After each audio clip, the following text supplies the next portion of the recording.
able to receive these reports. And the other entities that are here that are allowed to receive these reports, it's all for the purpose of protecting people from abuse or neglect. So this is a very, anyway, we can all read and come back. This just struck me as different. It seems that you want to be able to receive these to do the licensing function with respect to dispensaries and caregivers. That's correct. So your question is making me concerned that there was potentially an inaccurate citation here, so I want to be sure to go back to that before the work session. Another section, it's section 14 of the bill, which amends Title 22, 2423/8, and it's about allowing municipal officials the ability to caregivers. And we had this is an issue that my recollection is that it was quite strongly debated during the public hearing and during the work session a couple of years ago.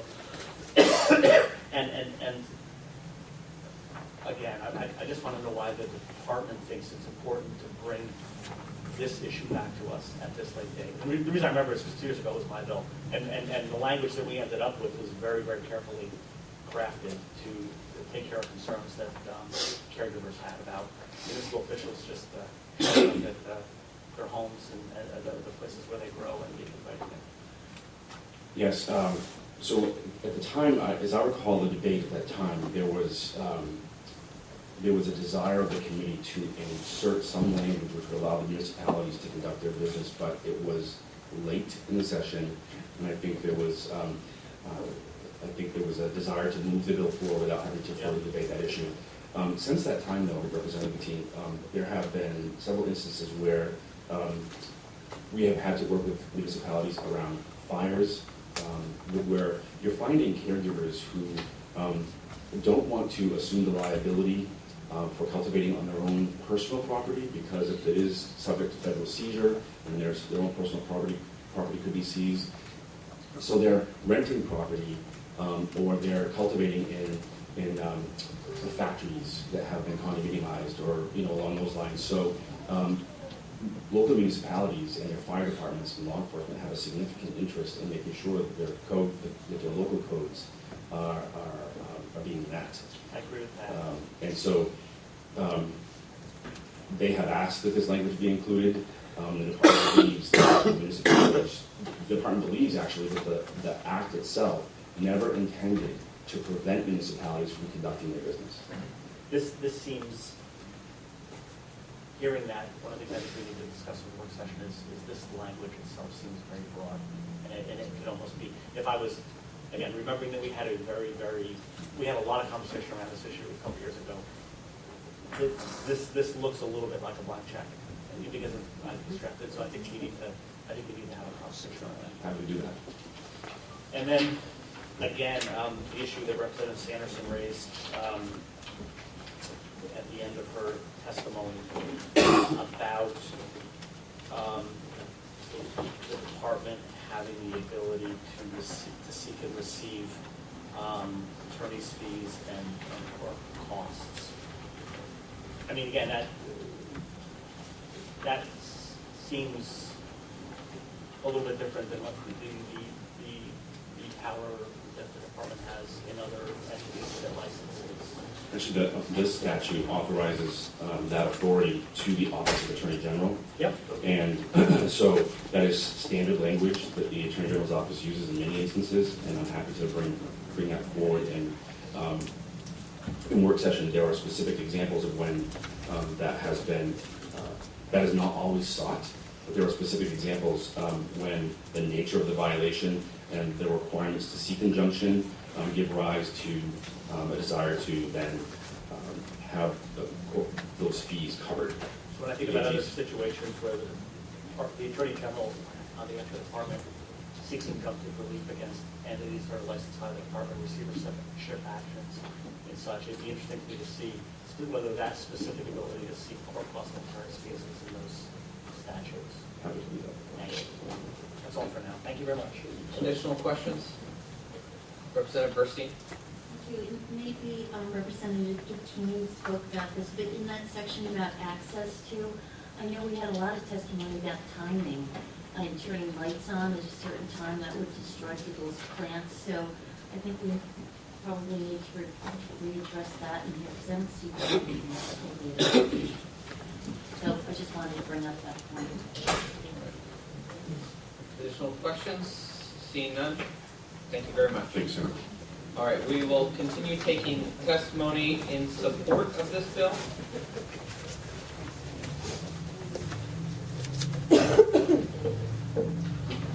Welcome, Ms. Harper. Hello, good morning. All right, Senator Brakey, Representative Teen, and members of the Health and Human Services Committee. My name is Laura Harper. I live in Hollow, Maine, and I'm speaking before you on behalf of the Maine Association of Dispensary Operators, or MEDO. We are the trade association made up of the 8 licensed and inspected medical marijuana dispensaries in the state. Thousands of Maine people now have relief from a host of debilitating medical conditions thanks to the services these dispensaries provide. All of our medicine is organically grown, and our staff are highly trained professionals who work with patients one-on-one to find the safest, most effective strain of medicine and treatment method. Now, we've only had a few days to review the bill. However, from what we've read and from what we understand today, we are in support of most of the proposed changes from our regulators. You've heard from us throughout this session about the challenges we face in providing to our patients in this existing regulatory climate. We've shared with you the frustrations we have with the lack of inspections of grow operations by medical marijuana caregivers. We've even suggested our own set of changes to help address tax evasion, enforcement, and public safety concerns in LD 726. The bottom line is we operate in an unlevel playing field with the caregivers. This causes our businesses to suffer, limits patient access to safe medicine in a professional setting, and puts our entire state at risk of unwanted attention from the federal government. The language before you will help you address these issues. It will help to better balance the industry, and most importantly, it will give regulators a robust set of tools to better enforce the law, providing improvement to the program and better protection from federal involvement. What we see in this bill are not only appropriate fees and fines for caregivers, but also appropriate companion set for dispensaries. Furthermore, there are some more technical changes to the sections of the law relating to patients in nursing homes and hospice care, some updated language since we've all but eliminated the voluntary patient registry program, and some smart changes in particular to the information contained in the annual report that you receive each year. Additionally, we'd like to take this opportunity to urge your support for an amendment to the bill. Tim Smale from our organization will speak soon more to this point. We think it's well placed in the bill and is of the utmost importance to Meadow for the reasons he'll illustrate. One final point, and this speaks not only to this bill, but to all the medical marijuana bills you'll be working later today. We'd like to suggest that you explore a stakeholder group to explore further many of the emerging issues coming from the medical marijuana industry. Call it a state of the industry work group if you want. You have a host of regulatory issues before you this session, and every week we learn more and more from operations in other states. Additionally, there are conversations going on in other committees as well as across the state about legalizing adult use of marijuana. A stakeholders group could be a valuable tool to learn from the many experts in the field locally and nationally, and an opportunity to work collaboratively with each other and the department. The department could have quick access to support, ideas, and energy, making for a more nimble and efficient regulator. The work group could also be a clearinghouse for national information, trends, and other information. And that could be included in an amended version of this bill. So I see I am out of time, but I do want to make note just because we've all learned some things since Representative Sanderson presented the bill and had some great points. We've heard from Ken. So that particular piece that was in the summary of the bill, I think it was number 10, that talked about unregistered primary caregivers who are only serving patients who are family members in the home. So we were confused by that in the summary and the elimination of that in the bill language, so we would like to see those caregivers continue to, when they only have a limited number of family patients, perhaps 2 members of family members, that would be, they wouldn't have to register. So that's one particular piece I just wanted to clarify. And I'm happy to take any questions. Seeing no questions, thank you very much. Additional testimony in support of this bill.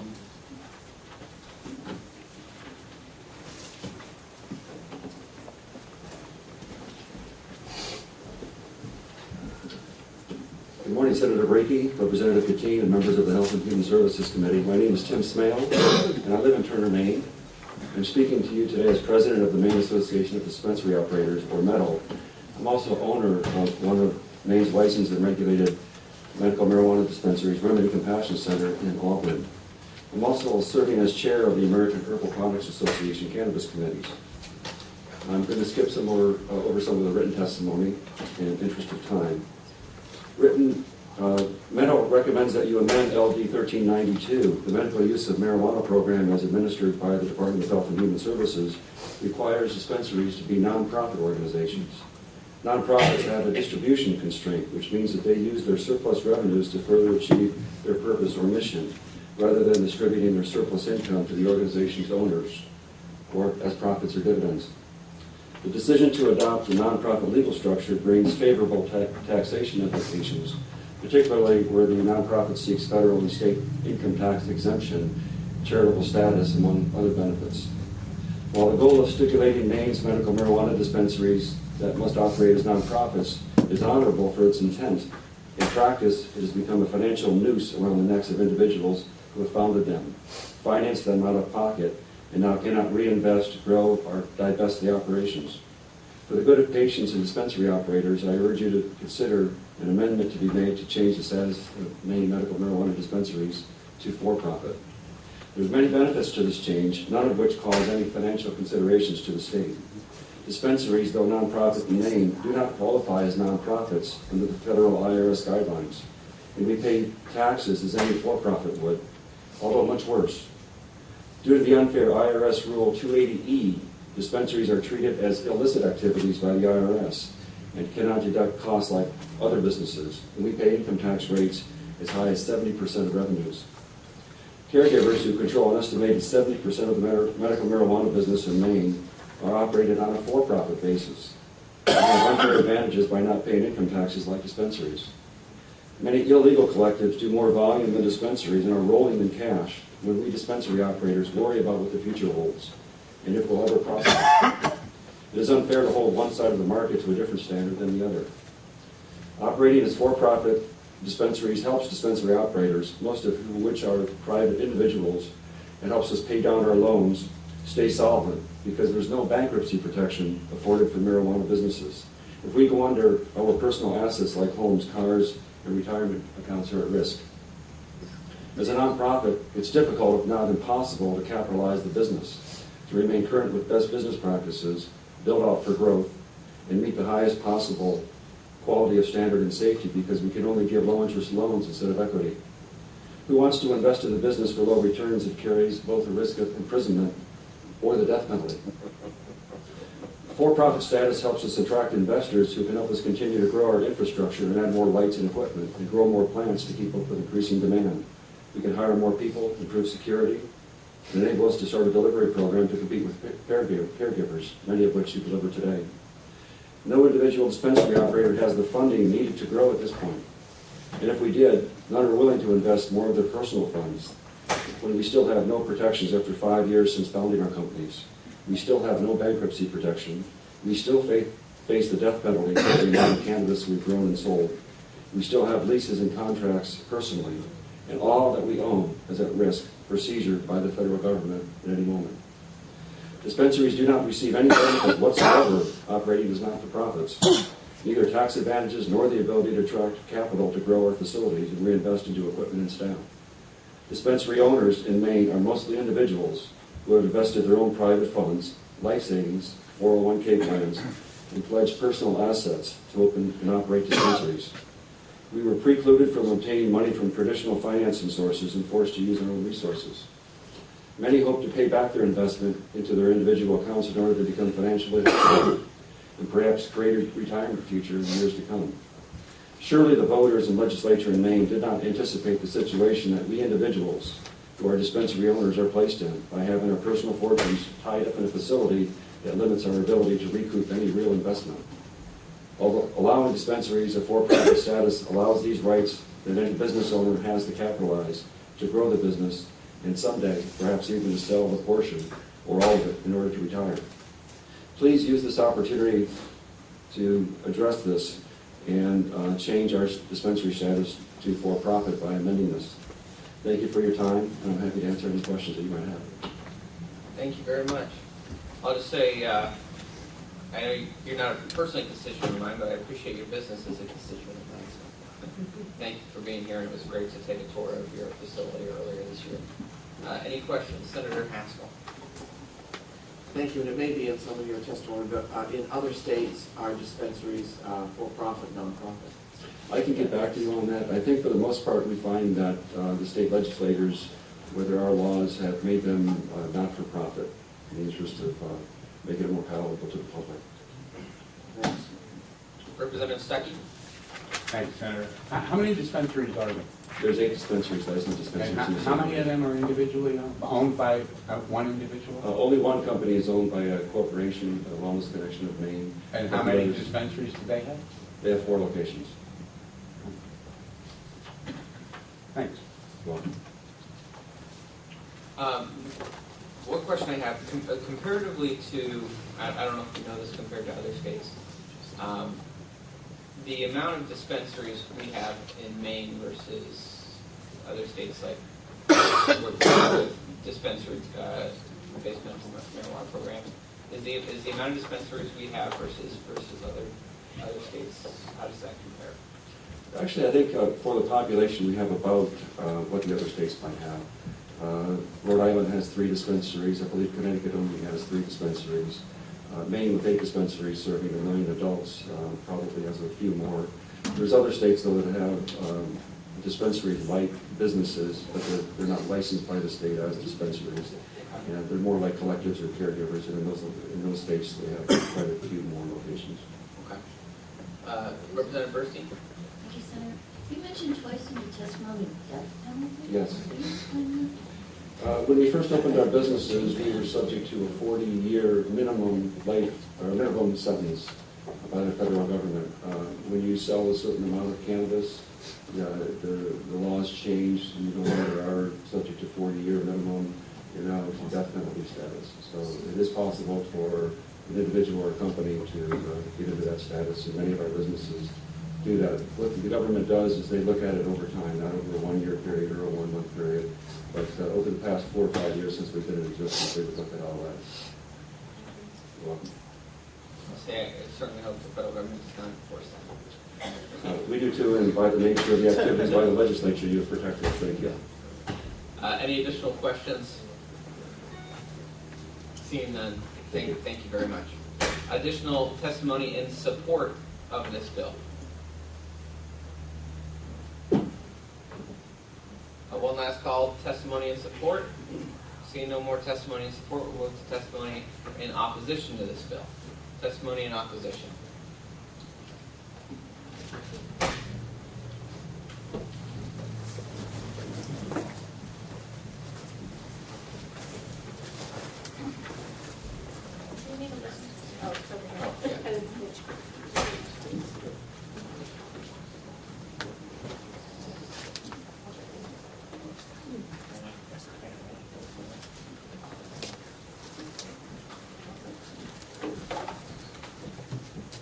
Welcome.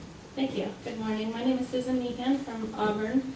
And dear senators, representatives, committee members, Maine citizens, I oppose most of LD 1392 as it strips Maine citizens of constitutionally guaranteed rights. It creates a criminal image of Maine's medical marijuana caregivers and patients, and it discriminates against non-Maine citizens visiting our good state by violating Article 4, Section 2, Clause 1 of the United States Constitution, which prevents a state from treating citizens of other states in a discriminatory manner. Realizing many states like my own home, Connecticut, my old home, Connecticut, do not have reciprocity, I know Maine has proven itself better than this. We want people to come to visit this beautiful state, our amazing shoreline, whether it's a day trip to Old Orchard Beach or an overnight stay north of Bangor's wilderness. We welcome people to vacation land the way life should be in our open for business fashion. Let's not change that with the contingencies of this bill. When friends come to go to the beach for a day, they may well bring a child who is a patient in Massachusetts, and they currently can be comfortable obtaining and giving that child their medication in Maine and returning home after their visit. What difference does 24-hour stay really make? Traveling overnight with debilitating medical needs can be very challenging and very expensive. What will be your defense when a patient says, well, Maine law says a visitor only has to stay 24 hours? Providing that a visiting patient must stay 24 hours only admits that you know that they may violate federal trafficking laws and perhaps put you at further risk of consequences. Who will be responsible to ensure their stay? Who is to serve as the Border Patrol? Proposed Section 12, Paragraph A, a municipal official, i.e. police officer, to further the business of a municipality may access the cultivation facility. This paragraph was originally intended for patients' protection, to legally allow an electrician, a building inspector, to properly install a plug or verify safe and proper construction. No just cause, no search warrant, no police access. I do not believe a person should have to relinquish their constitutionally guaranteed rights to provide medicine to their child, their family, or even as a business person. This bill also waives a patient's U.S. Constitution's Sixth Amendment rights to know your accuser, as a complaint may be made completely anonymously and there are no validity contingencies. Waiving these rights is considered by courts only in extraordinary circumstances, such as violent rape cases. Beyond the search warrant issue, this proposal further waives Fourth Amendment rights to any expectation of privacy by including caregiver information in your caregiver list provided to police by LD 266 if it becomes law. This inclusion in a database is the exact issue that placed patients in Oregon in jeopardy. I've given you a cite there. Hopefully the number of patients a caregiver may serve is remedied by this legislative season, and not then like any other business in the state of Maine, a terrific gardener may serve as many patients as they can under the current and reasonable grow limits. Further, if a patient has access, they should be allowed to give that excess freely patient to patient without violating this policy. Additionally, parent, patient, or caregiver can be labeled a Class D criminal, yet waive criminal code requirements, as no one has to prove beyond a reasonable doubt that any violation occurred under these less stringent civil court-like requirements. This bypasses criminal court requirements, levies criminal offenses with civil court-level burden of proof requirements. As a complaint can be filed entirely anonymously, it can potentially even originate in the same office that investigates judges and delves out punishment. This creates a platform and a delivery mode for impropriety. In a rather obscure move, this also makes a parent growing for a child a caregiver at a cost of $300 a year and inclusion on that caregiver list that subjects them to the risk faced in Oregon. This kind of proposal keeps parents in panic and caregivers unwilling to work with police and good Maine business people, especially farmers. It keeps these good citizens convinced that the state views us all as criminals. Every time my child's access to her life-saving medicine is threatened, I will be here. Every time access to children whose parents are too poor to be here is threatened, I will be here. The program basically works. Maine is gaining tax dollars and patients are gaining proven health benefits. Maine has a good caregiver program. Let's work together instead of head-to-head. Let's make business and healthcare in Maine even better. Let's lead and not follow by the poor examples in other states. Thank you. Thank you very much. Good to see you here today. Any questions for Ms. Meehan? Seeing none? Thank you very much. Additional testimony in opposition to this bill. Hello, my name is Brandon Boatman. I'm a caregiver from the city of Frankfort. Good morning, ladies and gentlemen of the committee. Thanks for having me back.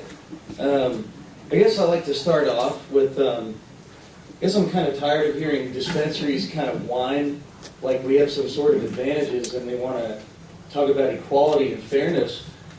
I mean, I guess I'd be in favor of them operating for profit if we could be fair enough and say that there could be more than 8 dispensaries in the state.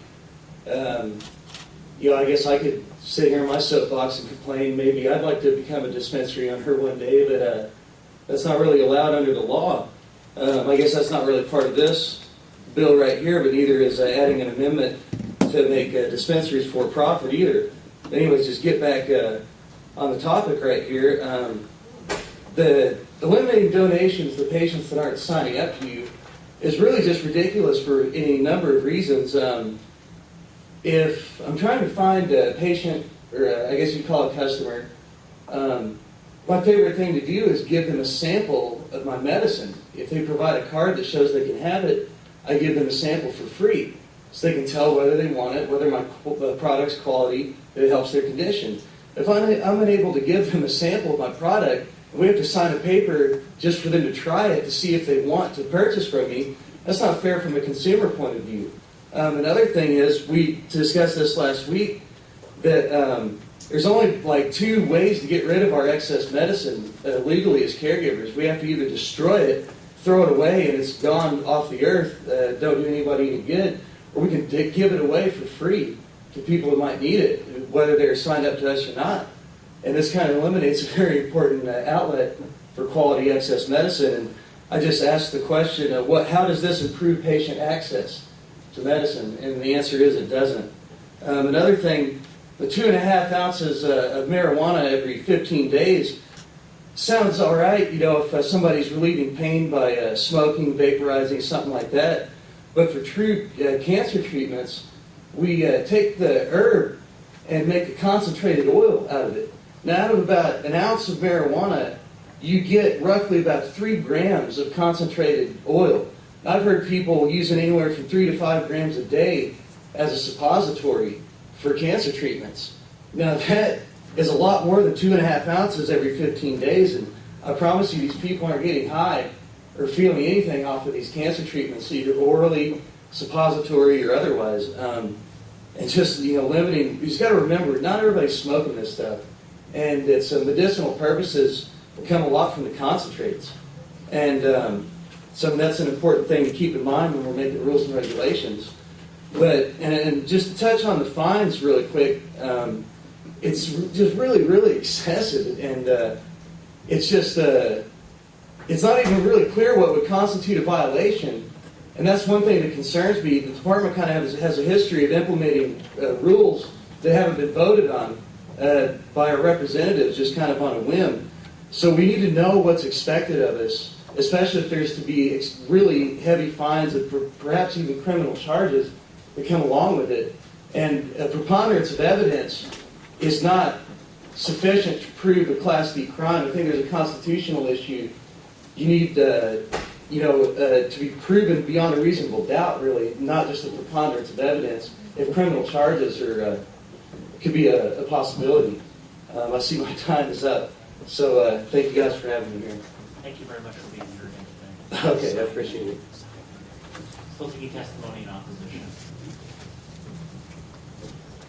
Good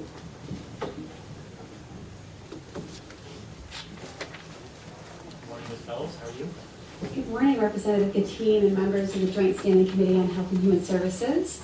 My name is Shenna Bellows. I'm a registered lobbyist working on behalf of Maine Matters in the interest of medical marijuana patients and caregivers, and I'm here to testify in opposition to LD 1392. I've worked on medical marijuana issues since 2009. During my 9-year tenure as Executive Director of the American Civil Liberties Union, I was involved in many legislative discussions and good work on the part of the legislature to advance privacy and safety under the law. LD 1392, as drafted, significantly undermines the civil liberties of patients and caregivers alike and dramatically changes the medical marijuana program from the voter intent first established in 1999 and updated in 2009. I know I've missed some civil liberties issues in this bill because it is complex and we did receive it with short notice. But I will highlight some of the civil liberties problems that I noticed and that I find very concerning. And one of the most concerning aspects of the legislation is what appears to be, even perhaps unintended, the creation of a mandatory patient registry, even though it's placed under a different name, requiring healthcare providers to enter information into Maine.gov creates transmission of patient data that is mandatory. And it's never a question. Once data is transmitted over the internet, collected or stored, it's never a question of whether that data will be breached, but how until consequence.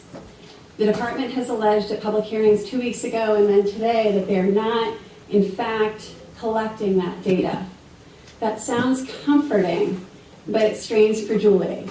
And I think that it would be important to add to this bill a provision that prohibits the department from collecting personally identifiable patient data and actually allows providers not to transmit that data over the internet. Because I do believe that medical decisions and the decision to use medical marijuana should remain between the provider and the patient. Another significant civil liberties problem is the creation of new drastic fines and criminal penalties for caregivers and actually for dispensaries. And I understand that the dispensaries have some comfort with this and are willing to risk those, but one of the challenges in our culture is criminalization. We have the highest rates of incarceration in the world. Class D crime is up to 1 year in jail. It creates a second charging mechanism. And as others have pointed out, there's some concern about due process protections for those findings. So I urge you to strike that. My time is out.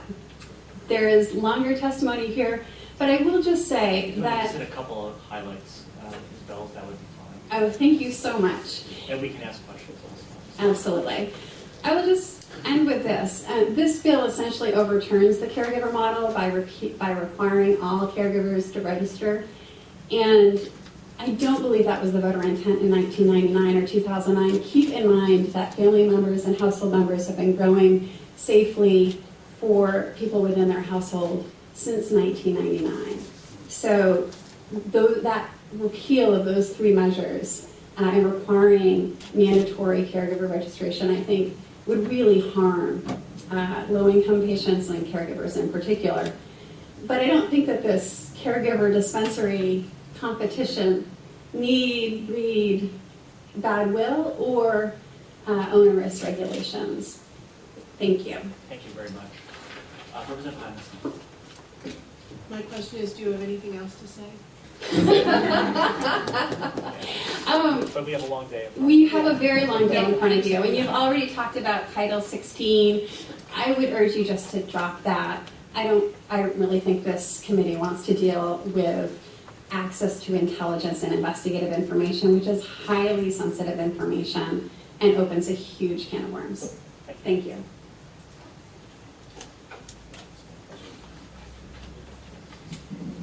Don't be shy. Thank you. Good morning, Good morning. Representative and Committee. My name is Steve Rule, and I am with the Medical Marijuana Caregivers of Maine, and we are the trade organization that represents caregivers in the state of Maine. Well, one thing I'm going to talk about, I'm not a lawyer, I'm not a lobbyist, but I would like to talk about perhaps a mindset when we're talking about this bill and the other bills we're going to talk about later today.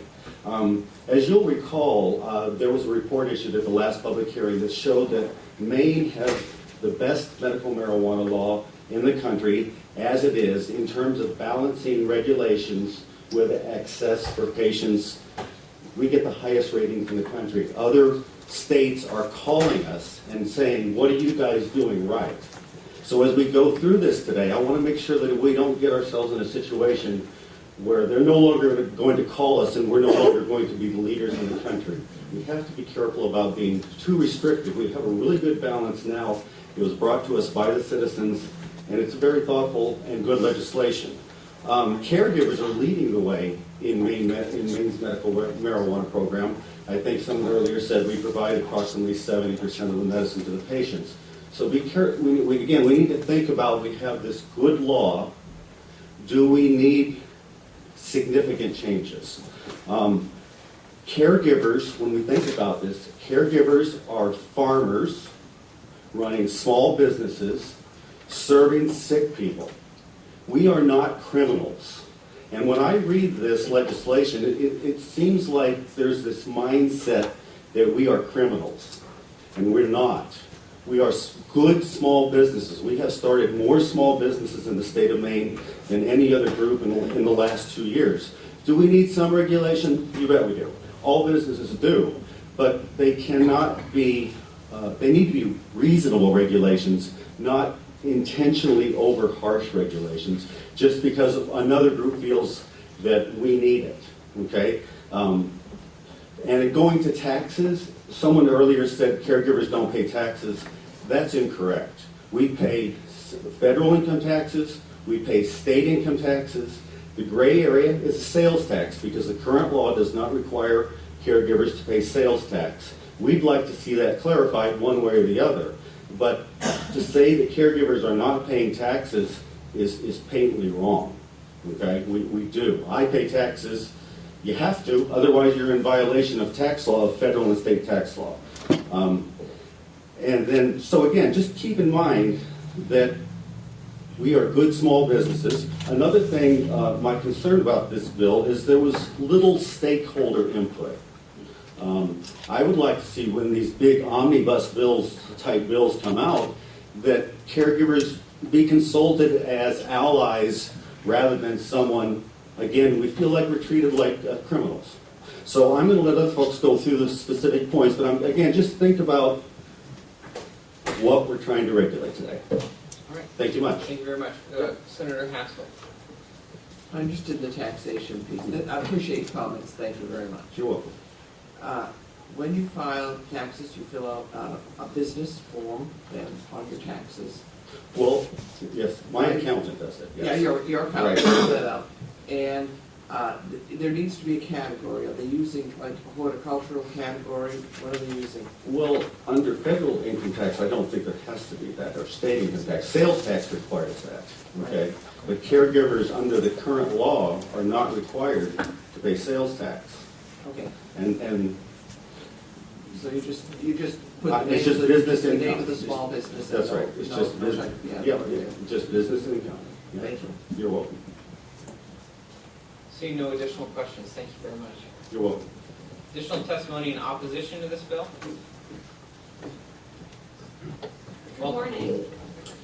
I apologize, I wasn't able to be in here earlier to know, I guess there could be some changes, but I'm gonna go with what I have.